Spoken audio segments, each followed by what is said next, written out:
Shalom, Bapak Ibu Saudara-saudari sekalian, kembali lagi di pendalaman ajaran GKI Residen Sudirman. Hari ini saya bersama dengan Pak Yuda. Halo Pak. Hai, apa kabar? Baik-baik. Pak Yuda Luar sendiri baik-baik biasa. nggak? Oh, baik, Baik luar ya. biasa. Thank Oke, you. kita akan mulai pendalaman ajaran ini. Kita buka dengan doa. Mari kita berdoa.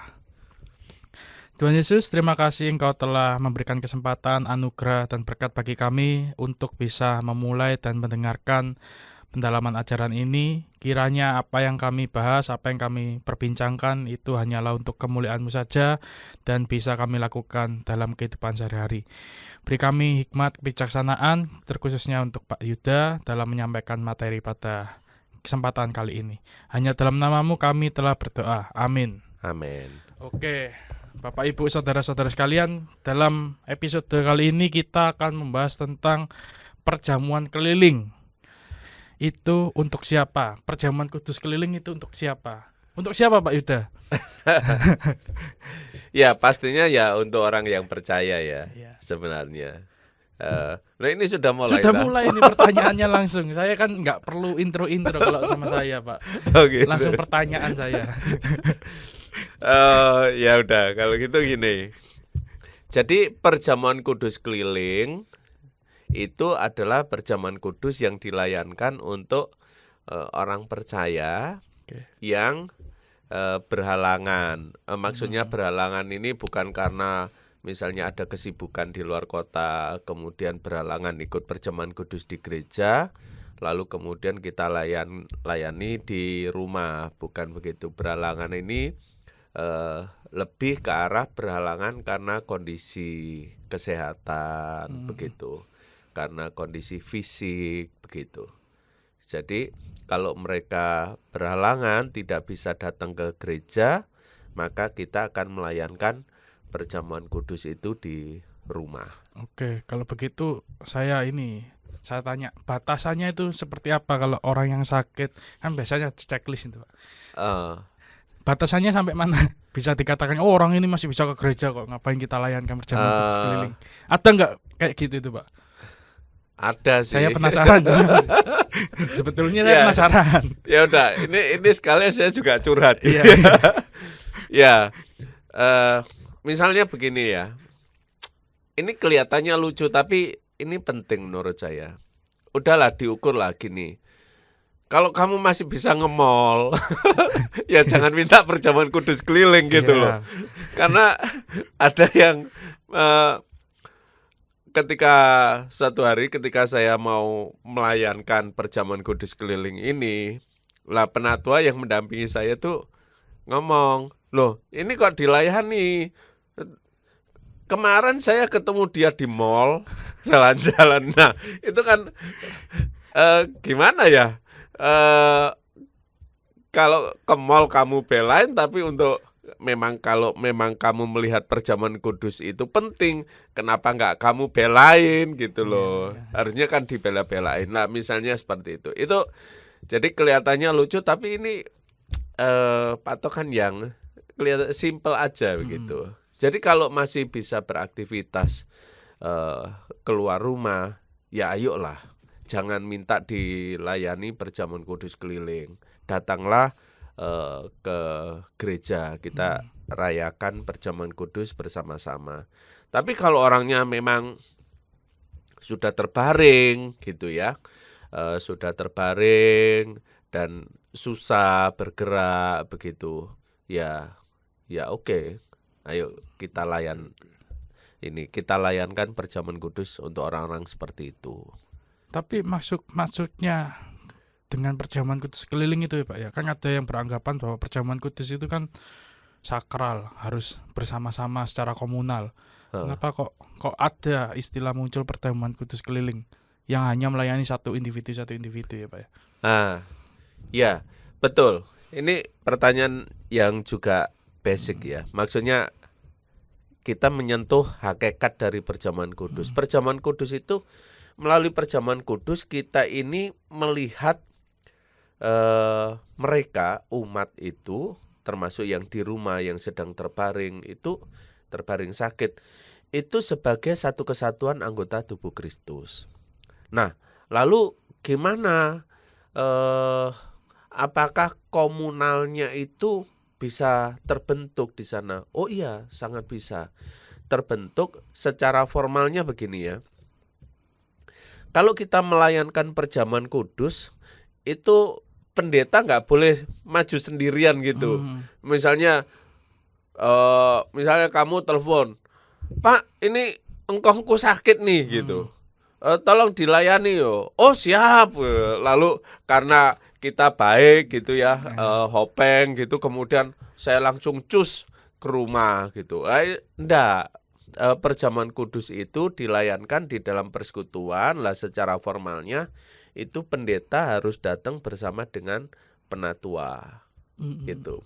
Nah ini juga terkait dengan konsep ibadah kita. Jadi perjamuan kudus itu kan harus dilakukan di dalam satu ibadah. Jadi perjamuan kudus itu bukan saya ngirim roti anggur ke rumah, bukan gitu. Tapi kita membangun persekutuan di rumah itu, begitu, melalui perayaan perjamuan kudus. Nah, di dalam konsep GKI, ibadah itu diselenggarakan atau ibadah itu merupakan tanggung jawab dari majelis jemaat, sehingga yang menyelenggarakan itu adalah majelis jemaat. Karena majelis jemaat, maka akan ada penatua yang ikut serta. Nah, berarti Pak Yuda, apakah momen perjamuan kudus keliling ini selalu mengikuti perjamuan kudus di gereja waktunya, atau bisa seakan-akan atau gimana gitu? Secara umum iya, mengikuti jadwal perjamuan kudus di gereja. Jadi misalnya ya, kalau di GKI pada umumnya ada 4 kali. Kalau di Resut 5 kali ya. Misalnya di minggu ketiga Januari, kemudian di Jumat Agung, lalu minggu ketiga Juli, minggu pertama Oktober, lalu minggu Advent pertama. Nah, perjamuan kudus keliling itu biasanya kan begini, ada orang yang rindu ikut perjamuan kudus keliling, rindu ikut perjamuan kudus, tapi tidak bisa hadir di gereja, maka dia mendaftar ke kantor gereja untuk mendapatkan pelayanan perjamuan kudus ini. Prosedurnya kira-kira seperti itu. Jadi perjamuan kudus keliling itu biasanya dilakukan terkait dengan jadwal terselenggaranya perjamuan kudus di gereja. Oke. Nah, Pak, terkait dengan dasar Alkitab ini kan yang diberikan referensinya kan 1 Korintus 11 ayat 23 sampai 29. Nah, ini mengisahkan tentang apa sih kok kaitannya dengan perjamuan kudus keliling? Jadi kalau 1 Korintus pasal 11 ya, khususnya ayat 23 sampai 29 ya, itu pada waktu itu kan umat Tuhan itu memiliki tradisi untuk menyelenggarakan perjamuan kudus di dalam ibadah. Nah, perjamuan itu representasi dari kesatuan anggota tubuh Kristus, begitu. Jadi ada representasi konsep persekutuan di sana. Namun kemudian ada orang-orang yang melakukan perjamuan itu dengan tidak hormat, mungkin bisa disebut seperti itu ya, dengan tidak layak begitu. Tidak layaknya itu karena apa? Tidak layaknya itu karena sikap. Lah, sikap ini kan dilihatnya sebagai ekspresi dari konsep dari. Jadi begini, ketika saya makan roti dengan tidak menghayati roti itu sebagai apa, saya makan roti seperti orang kelaparan begitu. Lah itu kan terkait dengan konsepnya, kamu makan roti karena apa begitu, bukan makan roti karena mau mengingat tubuh Kristus, tetapi makan roti untuk memuaskan nafsu makan. Lah masalahnya yang di Korintus itu adalah orang-orang Korintus pada waktu itu melakukan perjamuan itu dengan sikap yang tidak tepat. Ya, makan dengan lahap, kemudian sikap yang lain apa yang tidak sesuai dengan nilai Kristiani, nilai perjamuan itu. Mereka makan tapi mengabaikan persekutuannya, sehingga terjadi kompartemenisasi atau pemisahan. Oh, ini kamu ndak usah ikut gitu, atau ndak dibagi, sehingga pada waktu itu ada yang kelaparan, sementara yang sini makan dengan kenyang begitu. Nah, itu kan wujud dari mereka tidak paham hakikat kesatuan sebagai tubuh Kristus. Nah, Paulus itu berbicara tentang konsep perjamuan di sana. Ya, latar belakangnya kurang lebih seperti itu. Nah, terus Pak, terkait dengan dalam ayat 29 menyebutkan tentang bahaya makan dan minum tanpa mengakui tubuh Tuhan. Apa maksudnya Pak dalam konteks pelayanan di rumah saat perjamuan kudus keliling itu? Nah, mengakui tubuh Tuhan, jadi begini. Ketika kita melayankan perjamuan kudus di rumah, itu secara aspek pastoralnya kita sedang merangkul mereka. Merangkul mereka dalam pengertian melihat mereka sebagai bagian dari anggota tubuh Kristus. Anggota tubuh Kristus yang berhalangan atau tidak bisa menikmati persekutuan. Karena mereka berhalangan, mereka mengalami hambatan, kita tidak kemudian cut off lalu mengesampingkan mereka. Tapi ini ada aspek pastoral. Oke, kita satu tubuh Kristus, ayo kita merayakan perjamuan kudus bersama-sama. Jadi mungkin digambarkan seperti itu ya, merangkul begitu. Nah, kira-kira seperti itu. Oke. Lalu Pak, yang tadi kan Pak Yuda bilang bahwa di saat perjamuan kudus keliling pasti ada pendeta, penatua, ada yang dilayankan. Nah, kalau ada keluarganya gitu juga dapat perjamuan keliling nggak Pak? Ya, kalau mau ikut boleh. Tapi sebenarnya kalau saya menyarankan, kalau bisa ndak ikut, jangan salah paham, bukan dilarang ikut. Tapi maksudnya begini, kalau kamu masih sehat, kamu bisa pergi ke gereja, lebih baik ikut perjamuan kudus di gereja bersama-sama. Tapi kalau sampai terpaksa karena satu dan misalnya ya di rumah cuman berdua, jemaat tersebut, orang itu dan orang yang sakit yang mau dilayani perjamuan kudusnya itu. Nah, kalau saya tinggal, siapa yang jaga mak saya ini misalnya begitu. Nah, kalau seperti itu ya mau bagaimana lagi gitu.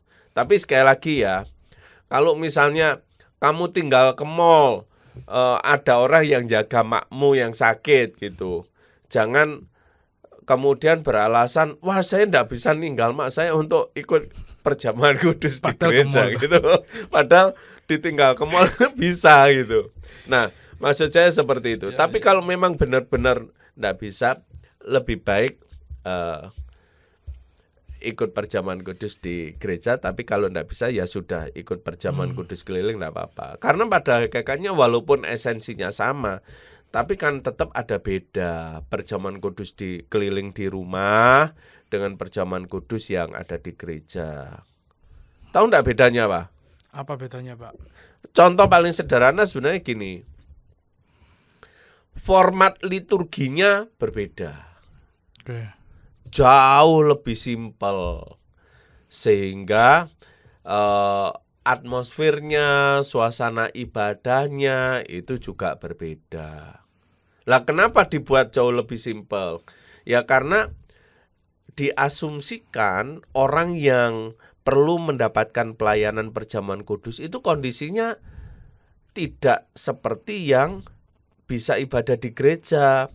Misalnya, kalau ibadah di gereja lamanya lama ibadahnya 1 jam, bisa 1,5 jam kalau ada perjamuan kudus, apalagi kalau prime time jam 9 gitu ya, konteksnya resut ya. Orangnya yang hadir banyak gitu, durasi ibadahnya bisa lebih lama. Nah ini kalau orang yang sakit kan enggak mungkin bisa bertahan segitu lama, makanya kemudian liturginya juga disesuaikan begitu. Nah itu salah satu yang paling mencolok dah perbedaannya. Selain itu Pak, perbedaannya apa lagi Pak? Kira-kira. Perbedaannya selain itu, selain liturginya lebih ringkas ya.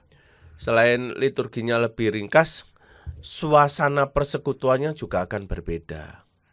Suasana persekutuannya bagaimana kita lebih diajak untuk memperhatikan sesama, misalnya ya.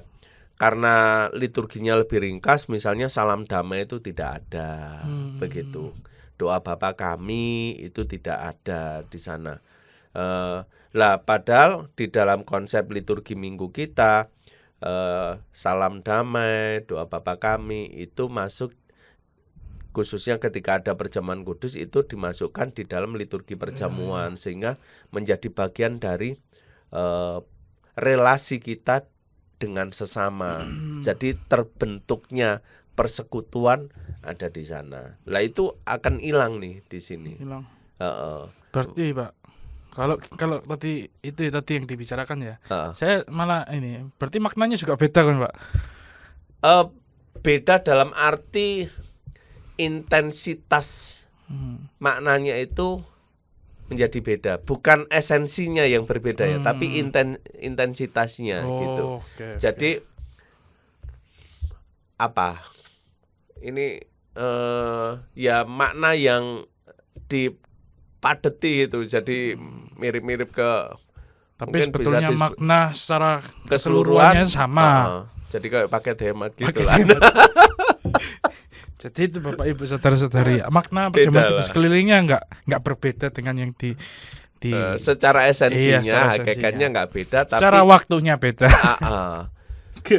Tesnya itu akan lebih kaya ketika kita ada di dalam gereja. Lalu Pak Yuda, kenapa kok yang melayani perjamuan kudus keliling itu harus pendeta dan penatua? Kenapa enggak keluarganya sendiri aja?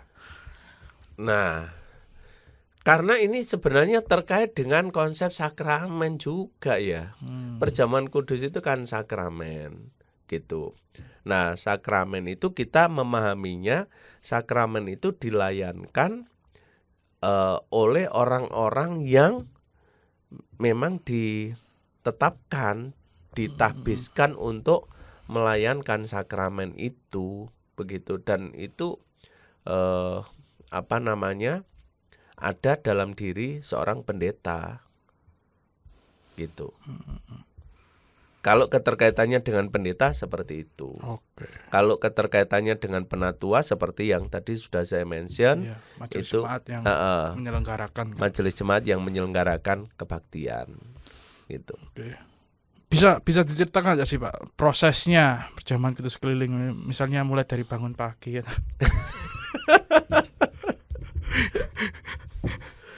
Prosesnya gini,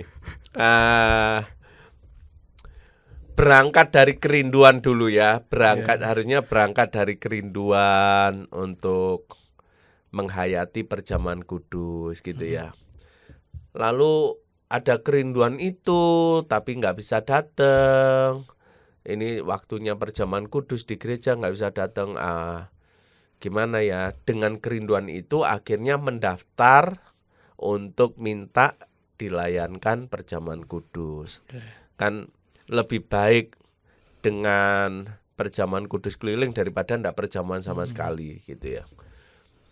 Nah, jadi tiba-tiba teringat Fer. Apa itu Pak? Jadi gini, terkait dengan pertanyaan yang sebelumnya tadi. Jangan gini ya.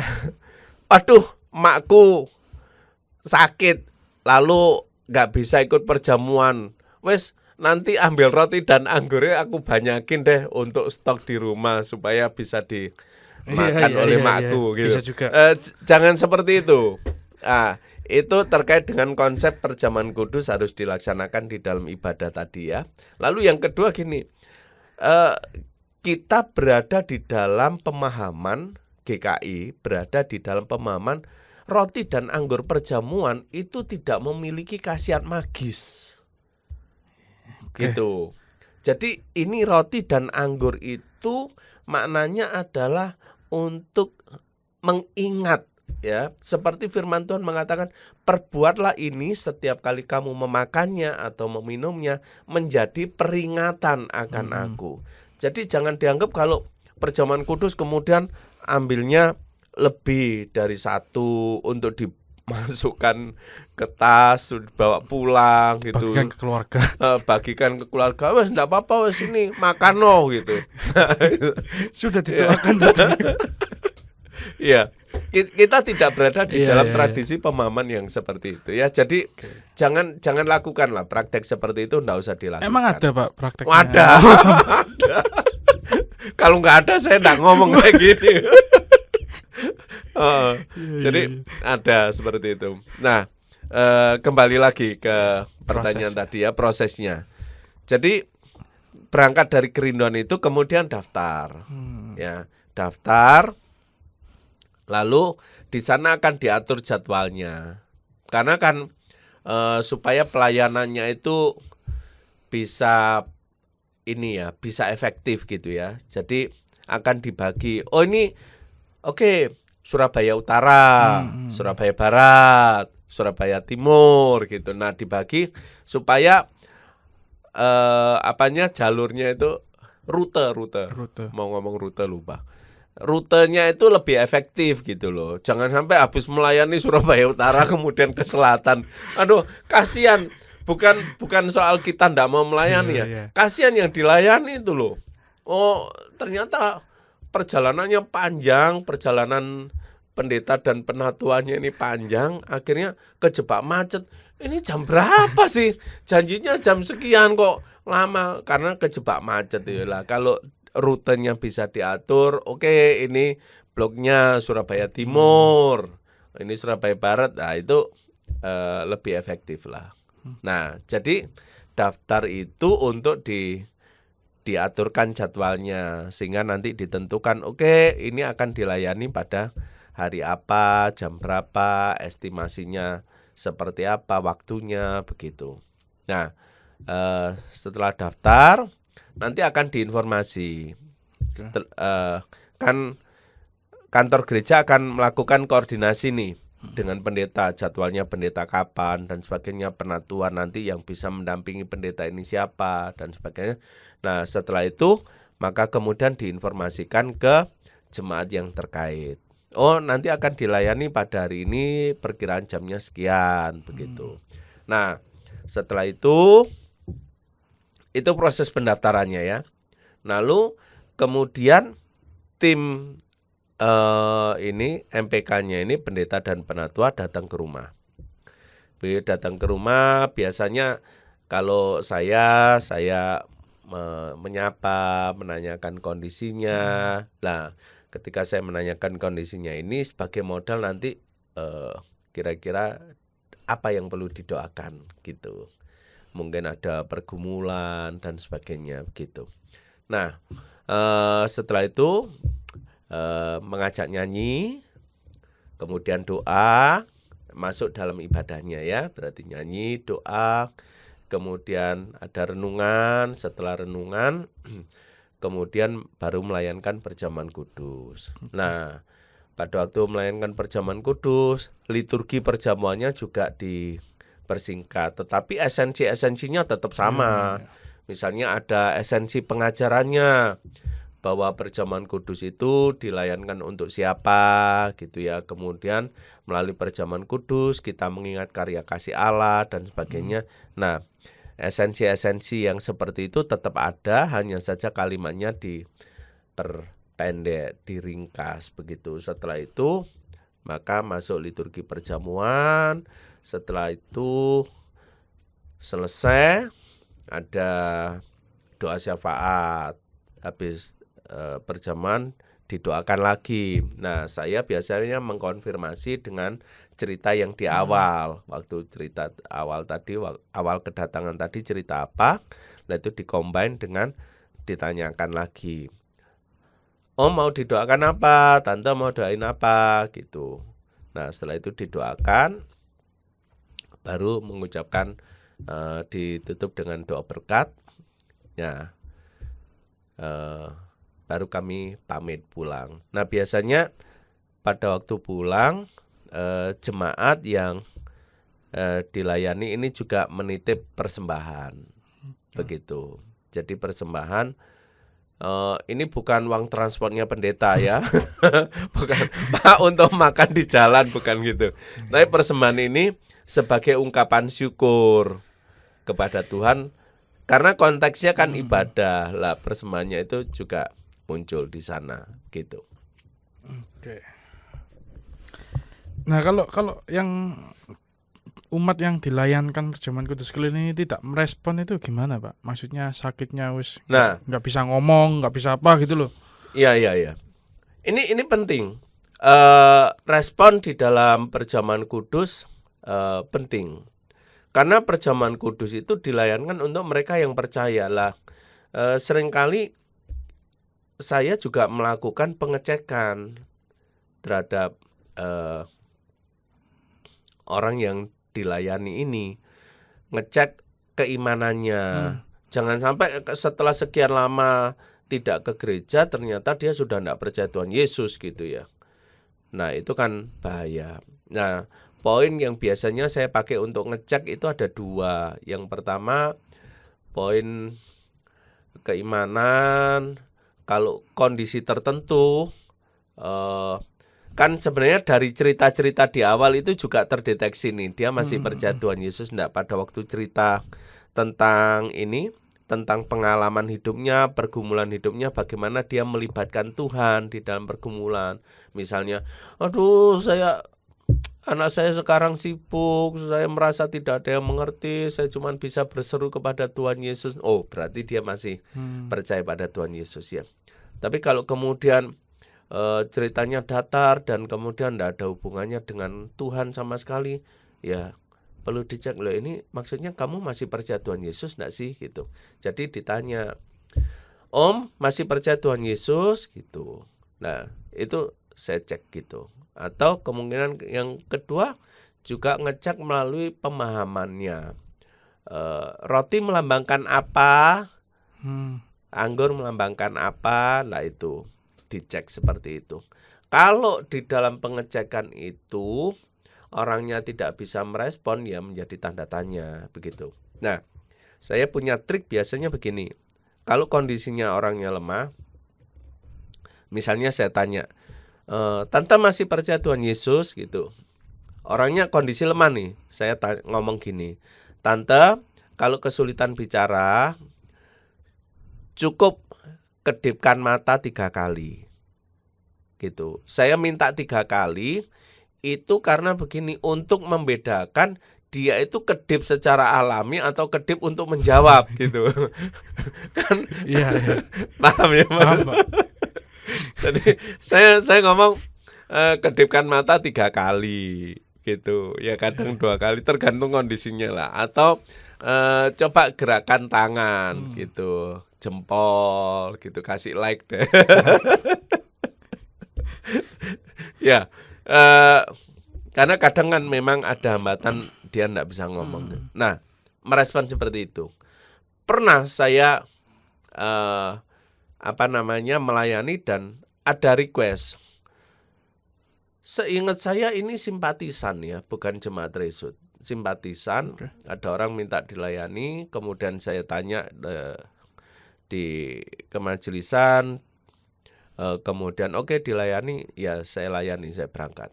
Nah, karena simpatisan saya enggak punya track recordnya, enggak terlalu mengenal orang ini seperti apa. Nah, saya tanya, kondisinya lemah, saya tanya dengan trik yang tadi, enggak ada respon gitu. Saya ulangi, ada mungkin 2-3 kali saya ulangi begitu. Disaksikan oleh keluarganya yang meminta pelayanan perjamuan kudus. Nah, Kemudian setelah saya tidak mendapatkan respon, saya ngomong, ini tidak ada respon. Nah, saya jelaskan, perjamuan kudus itu dilayankan berdasarkan keyakinan, percayanya dia terhadap Tuhan Yesus, keimanan dia. Nah, kalau tidak ada respon, ini menjadi sulit, gitu. Nah, biasanya dicoba lagi. Oh, mungkin ketiduran. Kadang kalau kekurangan natrium atau kalium atau apa gitu, orang bisa gampang banget tidur gitu. Bangunin, po gitu, panggilin. Nah, kadang ada yang bisa bangun, tapi pernah ada yang kejadian tidak bisa merespon setelah itu pun. Nah, dalam kondisi seperti ini saya menjelaskan bahwa di dalam pemahaman kita perjamuan itu tidak menyelamatkan, gitu. Ini tidak ada hubungannya dengan keselamatan. Jadi kalau dia mengikuti perjamuan kudus, tidak secara otomatis dia berarti bisa masuk surga.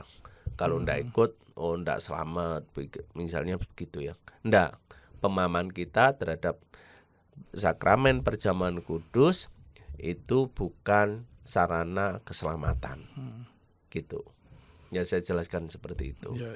Jadi kalau memang tidak ada respon, walaupun keluarganya yakin gitu, ya tapi kan keimanan itu urusan pribadi ya. Jadi saya memilih untuk tidak melayankan ini, gitu. Tapi ini pertanyaan random di kepala saya, Pak, tadi. Kalau misalnya yang dilayankan itu kan biasanya kan ada yang orang yang sakit pakai sundi itu kan, nggak bisa makan roti sama anggurnya itu, gimana? Ya, dalam kondisi seperti itu kita ikutin mekanisme cara dia mengkonsumsi, gitu. Ya memang dilumat pakai. Jadi rotinya itu dilumat pakai air anggurnya juga, gitu, langsung masuk. Dan orang kayak gitu pasti kan anggurnya bukan anggur ini ya, pasti pilihnya air putih, gitu. Mekanisme masuk mengkonsumsinya pakai mekanisme yang biasa dia pakai, gitu. Saya sudah punya gambaran besar itu di perjamuan kudus keliling. Nanti siap-siap ya ikut melayani ya. Iya, Pak, tergantung waktu kan. Oke, itu bagus lah, daripada tergantung mood. Jangan sampai tergantung mood. Kalau yang meminta perjamuan kudus keliling itu apa ya, dalam tanda kutip orangnya akan meninggal atau apa gitu, pernah nggak ngalamin pribadi, Pak? Pernah. Apakah prosedurnya sama atau bagaimana? Sama sebenarnya, hanya saja yang karena darurat seperti itu biasanya kan menginfokan di grup. Sekarang kan pakai WA grup gitu ya. Di WA grup majelis ngomong ini ada permintaan seperti ini, maka kami akan mengadakan pelayanan perjamuan kudus sesuai dengan permintaan. Tapi sekali lagi pada waktu sampai di sana ada pengecekan keimanannya, gitu. Respon tadi itu, gitu. Lalu kalau sampai ini tidak ada respon dan sebagainya, atau di awal juga bisa diberikan penjelasan bahwa perjamuan kudus itu tidak menyelamatkan. Perjamuan kudus adalah mengingat karya kasih Allah di dalam kehidupan kita, gitu. Oke. Pertanyaan terakhir berarti kita sekarang. Jadi dapatkah kita simpulkan bahwa perjamuan kudus keliling itu adalah bukti bahwa kasih Tuhan selalu hadir dan tidak terbatas oleh ruang maupun waktu, Pak? Iya.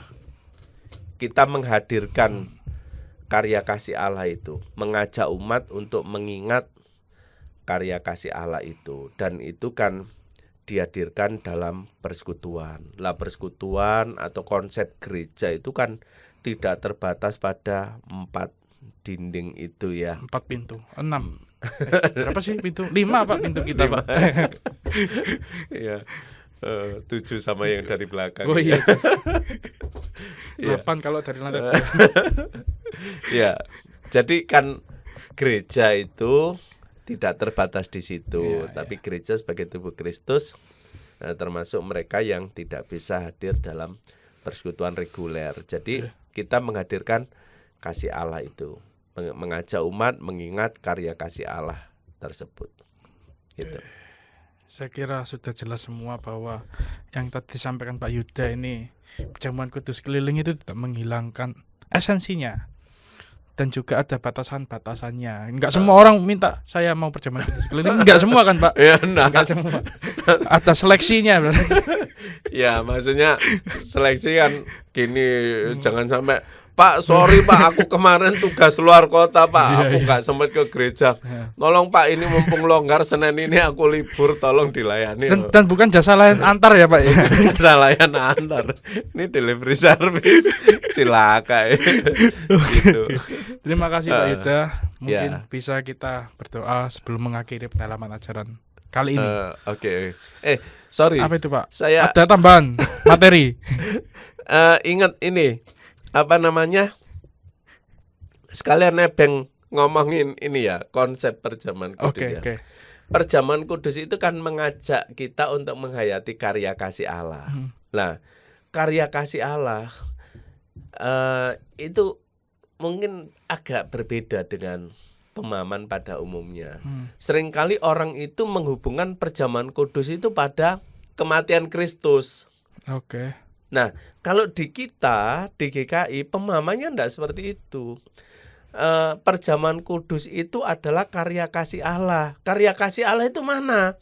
Karya kasih Allah itu bukan cuma kematian Kristus di atas kayu salib.